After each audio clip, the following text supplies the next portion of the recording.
going to see you at all 3 of the seminars, but for those here tonight, what do you get up to? I'd like to think I'm a man of many talents, Britt.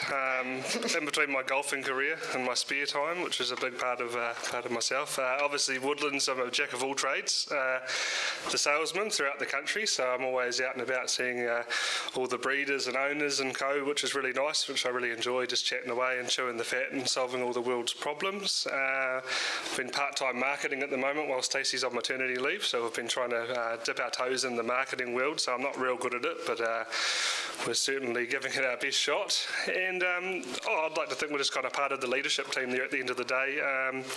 Look, we've got a pretty good team around us. We're getting some really good results through yearling sales, weaning sales, and stallions. At the end of the day, they're just doing a fantastic job. So, look, we've got a great team, and it's really good to be a part of it. Well, let's start off with American Ideal. Of course, no longer with us, but still the opportunity avails itself here in New Zealand to go to him, and he's still doing the job.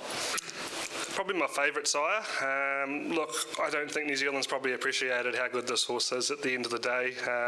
Yes, he's gone. I think the Australians are a little bit disappointed because obviously we can keep breeding to him at this stage where they only had 1 year last year to use the semen. So look, he's just done such a great job.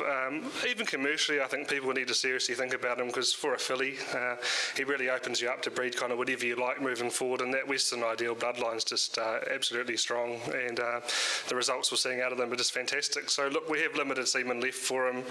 I'd say he'll be around for the next couple of 3 years at this rate anyway, because he's really only been breeding kind of 20 or 30 mares a year the last while. But look, good opportunity for everyone to get in and have a crack at a filly.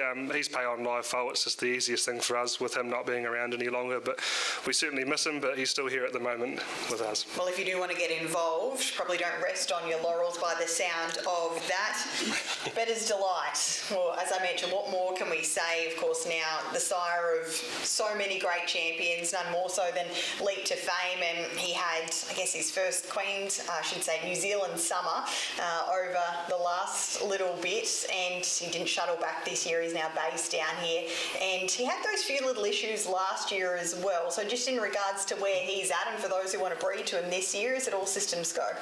At this stage, yes. I was up on farm with him the other day, and he's just his normal cheeky self for a 27-year-old horse. He's pretty happy to have a wee bite and a play with you. Yeah, look, we had a problem with him last year when he was in quarantine over in the States. He got a heat stroke. He's had it a couple of times, and we're pretty disappointed that happened, and it just probably slowed his results up early days. Just the semen wasn't quite where we wanted it, so it was a bit of a stretch, and kind of panic stations were kicking in a little bit, but we've got frozen semen for him, so we used a little bit of it last year, and we got great results with it. But no, as for him, he's looking really good. Andrew's going to probably get into him a little bit earlier this year just because he's on farm. Yeah, his first winter for a while, so I don't know, it's probably 20 years since he's had a winter, so the old fella, I think he enjoyed it. Woodland's certainly a nice climate for him to be, but we're looking for him to have a good season, and like I said, there's plenty of frozen there as well, so we've got options either way. Let's move on to Down by the Seaside. Probably one of, if not the most exciting young stallion available to breeders this year. Gosh, he's had an amazing, particularly last 6 to 12 months. You must be really proud as a business to be able to offer him up again, and still at a price point that should be, achievable for anybody who wants to breed either one to race or to sell, because I can only imagine in the next few years his yearling sales prices should go up even further. They were pretty good this year all the same. Yeah, we're really happy with him. I think he kind of had 4 or 5 horses straight off the bat for 100,000 plus in the yearling sales, which was great. He had another good weaning sales. He's probably ridden the wave a little bit, excuse the pun, but he's, the breeders are in and out a little bit. He had a quieter season last year in the breeding shed, but results, obviously yearling sales and 2-year-old results so far this year, we couldn't be prouder of what he's doing.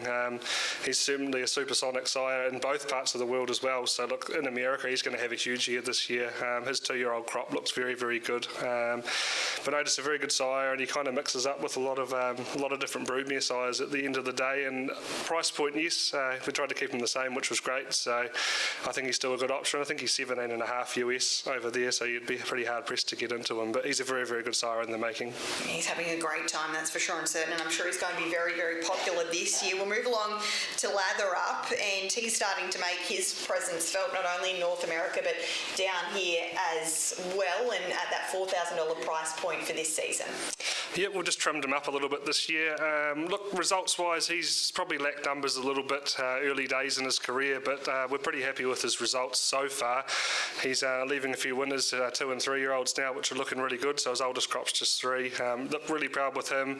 He's a fertile horse. Look, he was supersonic. He was a 46 horse. Over 1800, he went 159. So that's a 46 mile rate as well. So not many horses do that in this part of the world. So look, we're pretty lucky to have access to someone like him. And for Woodlands, it's nice to have a horse that kind of fits into the harness 5,000. We've struggled a little bit with that this year, but he's a horse that I certainly think's worth a punt at that kind of price. Speaking of the harness 5,000, Speeding Spur also fits that bill, and I know he's only had limited opportunities, but the fact of the matter is that he has, I guess, credibility that many don't, winning in New Zealand, Australia, and then up in North America. So to be able to get into him for just $1,000, he's going to throw a good one soon. I can feel it. Yeah, I think he's got a nice one coming. Look, you're right. Not many trotters go New Zealand, Australia, then to America. We've had some pretty good trotters, and he kind of walked the walk and talked the talk, which was great. So, yes, numbers-wise have been pretty light. But look, he's the resident Stallion. He does a great job. He's a very, very lovely horse. Size-wise, he's probably leaving some reasonable good foals. He's bigger than you think. You know, he raced with his head down. He just pressed on, and not the nicest style of trotting, but he was very, very fast. And like I said, he's a good-sized horse. So, look, lovely-natured foals, and he's had his first winner on the board, which is great in Aussie, and I'm sure he'll have plenty more to come. Let's wrap it up with Sweet Lou, who was brought into, I guess, the breeding industry down here to hopefully cross with all of those great Bettor's Delight mares, and he's more than ticked that box. I know from an Australian perspective, I've tried to book a mare into him the last few years, and I haven't been able to get into him. He's just been that popular, and I'd imagine the same will be said for this year. He just has it all, really, doesn't he?